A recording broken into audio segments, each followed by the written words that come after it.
지금은 규제, 유동성, 타이밍, 시장 반응을 다 체크하면서 언제 어떻게 들어가는 게 돈이 되는지를 보고 있는 거죠. ETF는 그냥 기술이나 철학으로 결정되는 게 아닙니다. 철저하게 수익, 시장성, 시기, 법적 리스크 다 따져서 움직이는 영역이에요. 그리고 지금 XRP는 그 조건들을 점점 갖춰가고 있습니다. 공식 발표는 아직 없지만 퍼즐은 거의 다 맞춰졌다고 보이고 이제 남은 건 언제 들어가냐, 타이밍 하나뿐이에요. 요즘 또 블랙록이 XRP ETF 낸다는 얘기가 돌고 있습니다. 이게 진짜 가능성 있는 얘기인지 그냥 또 돌아다니는 루머인지 헷갈릴 수 있는데요. 오늘은 이걸 좀 현실적으로 정리해보려 합니다. 단순히 누가 뭐라고 했다 이런 게 아니라 실제로 블랙록이 움직일 만한 근거가 있는지 지금 시장 상황이 어떤지 하나씩 짚어보도록 하겠습니다. 그 전에 구독, 좋아요 한 번씩 눌러주시고요. 알림 설정까지 해두시면 제가 올려드리는 영상에 대한 소식을 보다 빠르게 받아보실 수 있습니다.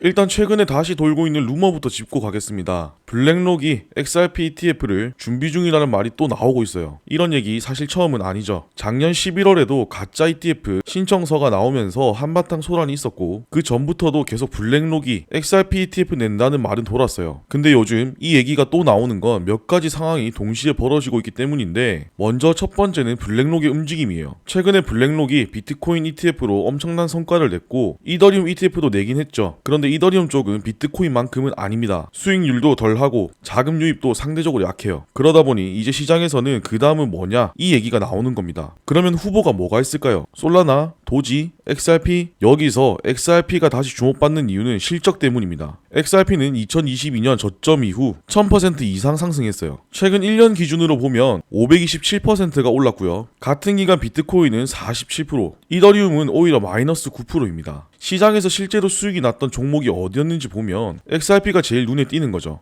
여기서 중요한 포인트가 하나 있어요. ETF는 결국 투자 상품이에요. 기관이 수수료를 먹고 개인 투자자들이 따라 들어와서 거래하면서 자금이 도는 구조죠. 근데 성과가 안 나면 아무도 안 삽니다. 그러면 ETF 발행사도 손해겠죠. 그래서 ETF를 만들 때는 사람들이 실제로 관심 있고 성과도 나고 유동성도 충분한 자산을 고릅니다. 그 기준으로 보면 지금 XRP가 제일 적합한 후보 중 하나예요. 그런데 아직 블랙록은 XRP ETF를 안 냈어요. 왜일까요? 여기에 몇 가지 현실적인 이유가 있습니다. 먼저 첫째, 규제 이슈입니다. 법원은 XRP가 증권이 아니라고 했지만 SEC는 여전히 ETF 승인을 미루고 있고 ETF 심사 일정도 계속 뒤로 밀리고 있어요. 블랙록 입장에서는 SEC가 명확하게 입장을 정리할 때까지 기다릴 수밖에 없습니다. 그리고 둘째, CME 선물 거래량 문제입니다. 기관들은 ETF를 만들 때 선물 시장의 유동성을 중요하게 본다고 말씀드렸었죠. 비트코인, 이더리움은 선물 시장이 오래됐고 거래량도 많습니다. 그런데 XRP는 2025년 5월에야 CME에서 선물 상품이 열렸고 1일차 거래량이 1,900만 달러였어요.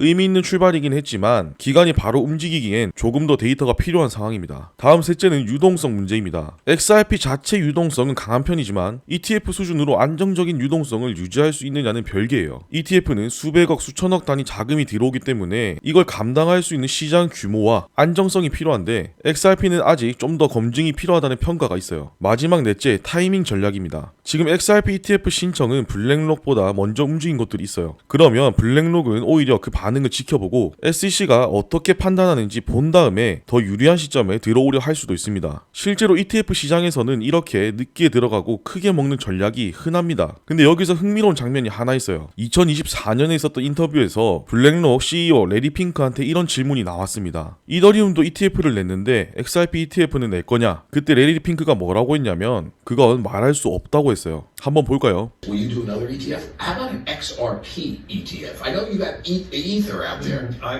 about XRP? Can you answer that? I can't. And you don't want me to. I do. Well, I can't. All right. They're 내면 낸다, 안 내면 안 낸다 하면 되는데 이런 반응을 보였다는 건 뭔가 좀 수상하죠. 보통 진짜 계획이 없으면 계획 없다고 하면 돼요. 근데 말할 수 없다고 했다는 건 뭔가 검토 중이거나 타이밍을 보고 있다는 뜻으로 해석할 수 있습니다. 비슷한 시기에 리플 CEO 브래드 갈링하우스도 비슷한 뉘앙스를 풍겼고 지금은 조금씩 ETF 관련된 얘기를 꺼내고 있죠. 이런 정황들을 종합해서 보면 블랙록이 XRP ETF를 준비하고 있을 가능성은 충분합니다. 다만 아직은 규제나 시장 환경을 보면서 언제 내는 게 제일 좋은지 계산하고 있는 것 같아요. 또 하나 짚고 가야 할 게 있습니다. 지금 블랙록이 공식적으로 말은 아끼고 있지만 자산 배분 모델에 이미 암호화폐 비중을 높이는 움직임은 분명히 있습니다. 실제로 블랙록의 모델 포트폴리오에 비트코인 ETF가 포함됐다는 말도 있고 일부 기관 고객들이 이더리움 ETF에 들어가기 시작했다는 보도도 나왔어요. 그리고 블랙록 ETF 관련 책임자가 이런 말을 했습니다. 사람들이 비트코인 다음으로 어떤 자산을 포트폴리오에 넣을 수 있을지 고민하고 있다. 이게 의미하는 게 뭘까요? 비트코인은 끝났고 이더리움은 기대에 못 미쳤고 이제 그 다음 대안으로 XRP를 포함한 알트코인들이 진입할 준비를 하고 있다는 뜻일 수 있죠. 이런 얘기를 그냥 루머로만 넘기기엔 지금 XRP 쪽에서 벌어지고 있는 일들이 너무 많습니다. RLUSD라는 스테이블 코인이 출시됐고 XRP 레저 기반 결제 시스템도 계속 확장 중이죠. 유럽이나 중동 일부 국가들과의 연동도 본격적으로 진행되고 있습니다. 이런 모든 게 ETF로 이어질 수 있는 기반이에요. 결론은 이겁니다. 블랙록이 XRP ETF를 지금 당장 낼 수는 없지만 아예 관심이 없는 것도 아니고 계획이 없는 것도 아니라는 겁니다. 지금은 규제, 유동성, 타이밍, 시장 반응을 다 체크하면서 언제 어떻게 들어가는 게 돈이 되는지를 보고 있는 거죠. ETF는 그냥 기술이나 철학으로 결정되는 게 아닙니다. 철저하게 수익, 시장성, 시기, 법적 리스크 다 따져서 움직이는 영역이에요. 그리고 지금 XRP는 그 조건들을 점점 갖춰가고 있습니다. 공식 발표는 아직 없지만 퍼즐은 거의 다 맞춰졌다고 보이고 이제 남은 건 언제 들어가냐 타이밍 하나뿐이에요. 지금 시장 흐름 분명히 복잡하고 답답하게 느껴질 수 있지만 하나하나 짚어보면 결국 단순합니다. 결국 누가 먼저 움직이냐, 누가 진짜 가능성 있는 자산을 알아보냐의 싸움이죠. SEC가 공식적으로 선언했습니다. 앞으로 코인 고소 안 하겠다. 더 이상 소송으로 규제하지 않고 규칙을 정해서 그 기준대로 하겠다고 발표했습니다. 그동안 XRP 투자자들 입장에선 SEC가 언제 또 무슨 트집을 잡을지 모른다는 불안이 계속 따라붙었었죠. 소송도 끝나지 않았고 ETF나 기관도 그 불확실성 때문에 막혀 있었습니다. 그런데 이제 SEC가 직접 나서서 앞으로는 그런 방식으로는 안 하겠다고 한 거예요. 기준을 먼저 만들고 그 기준에 따라 정리하겠다고 했으니 XRP도 이제 그런 공식 절차 안에서 다뤄질 수 있다는 얘기겠죠. 그냥 고소를 멈췄다는 게 중요한 게 아니라 이제부터는 어떤 길이 생기는지가 중요합니다. 리플한테 어떤 변화가 오는지 지금 상황을 어디까지 연결해서 볼 수 있는지 영상 끝까지 보시면 명확해지실 겁니다. SEC가 고소를 접는다는 말 그냥 소송 멈춘다는 뜻이 아니죠. 이번 발표 핵심은 이겁니다. 미국 SEC가 이제부터 소송 중심의 규제 방식을 폐지하고 앞으로는 SEC가 먼저 회사 얘기를 듣고 거기서 나온 의견들을 바탕으로 명확한 기준부터 만들겠다는 겁니다. 그리고 그 기준이 정해지면 그걸 기준 삼아서 규제를 하겠다는 거고요. 일단 고소부터 하고 본다는 그 방식을 이제 아예는 안 쓰겠다는 얘기입니다. 지금까지 SEC는 코인 프로젝트들에 대해서 이건 증권이야 하면서 일단 소송부터 걸었죠. 기준이 없는데도 일단 법정으로 끌고 가서 합의하든가 아니면 끝까지 싸우든가 이런 방식이었어요. 리플도 그렇게 당했고 다른 거래소들도 똑같이 당했습니다. 근데 지금 SEC가 말하는 건 앞으로는 이런 무대포시 압박은 하지 않겠다는 거예요. 그럼 어떻게 규제하겠다는 거냐? SEC 위원장 폴 애킨스는 이번 상원 청문회에서 이렇게 말했습니다. 앞으로는 노디스 앤 커멘트, 즉 시장 참여자들 의견을 공식적으로 듣고 그 내용을 기반으로 명확한 규칙을 만들어 그 이후에 집행하겠다는 거죠. 쉽게 말해 예전처럼 일단 소송부터 걸고 그 다음에 이게 맞네 틀리네 따졌다면 이제는 기준부터 정하고 그 기준에 따라 규제를 하겠다는 겁니다. 투자자 입장에선 이게 큽니다. 이제는 뭐가 증권이냐 아니냐 따지느라 몇 년씩 시간 끌리는 일이 없어지는 거예요. 그 기준이 딱 정해지면 그걸 보고 이 코인은 등록 안 해도 돼, 이건 등록해야 돼,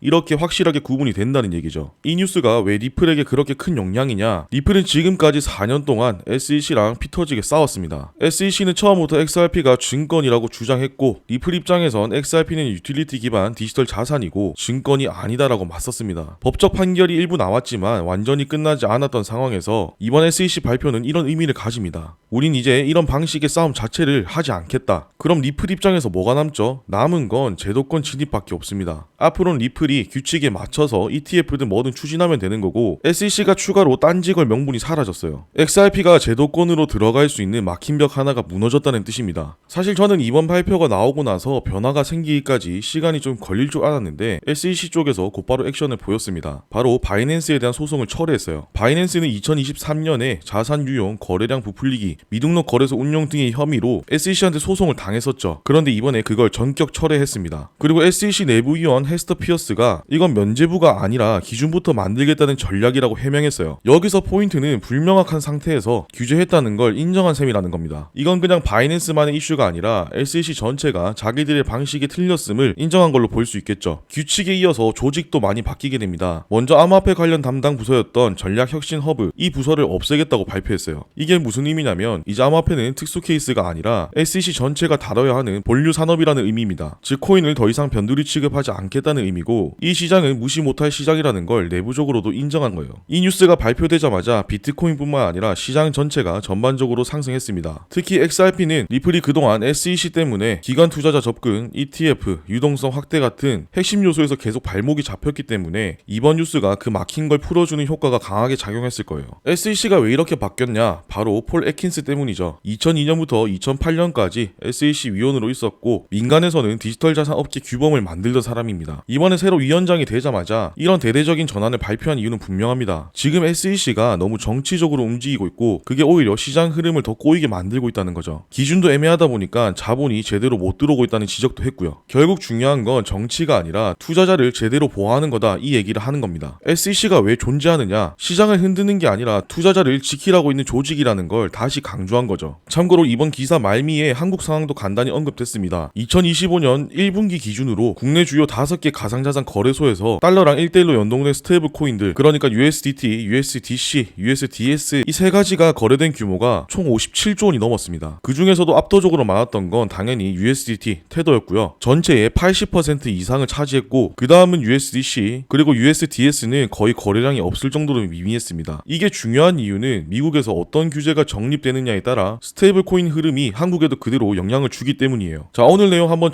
정리해보겠습니다. SEC가 앞으로는 코인을 소송으로 압박하지 않겠다고 선언했고 그동안 기준 없이 밀어붙이던 규제 방식은 이제 끝났습니다. 앞으로 먼저 규칙을 만들고 그 규칙에 맞춰 대응하겠다는 방향으로 바뀌는 거고요. 리플 소송까지 포함해서 보면 XRP가 제도권 안으로 들어갈 수 있는 현실적인 길이 열렸습니다. 바이낸스 소송 철회도 같은 흐름이고 이건 SEC가 스스로 방식을 바꿨다는 신호로 봐야겠죠. 시장 반응도 빠르게 나왔고 특히 XRP한텐 더 유리한 분위기로 바뀌었습니다. 사실 어제 갈링하우스에 대한 인터뷰 영상을 돌려보면서 SEC에 대한 이야기를 제가 흥미롭게 들었다고 말씀드렸는데 이렇게까지 빠르고 확실하게 방향을 바꿀 줄은 몰랐어요. 물론 아직 끝난 건 아닙니다. 실제로 제도권 안으로 들어가는 데는 시간도 걸리고 넘어야 할 것도 많겠지만 적어도 방향은 완전히 바뀌었다는 건 저도 이번에 확실히 느꼈습니다. 그래서 더 지켜봐야 된다고 생각하고요. 오늘 영상은 여기까지고요. 유익하셨다면 구독, 좋아요, 알림 설정 한 번씩 눌러주시고 내용이 어려웠다거나 궁금한 점이 있으신 분들은 아래 댓글로 편하게 남겨주세요. 그럼 저는 더 알찬 내용 준비해서 돌아오도록 하겠습니다. 감사합니다.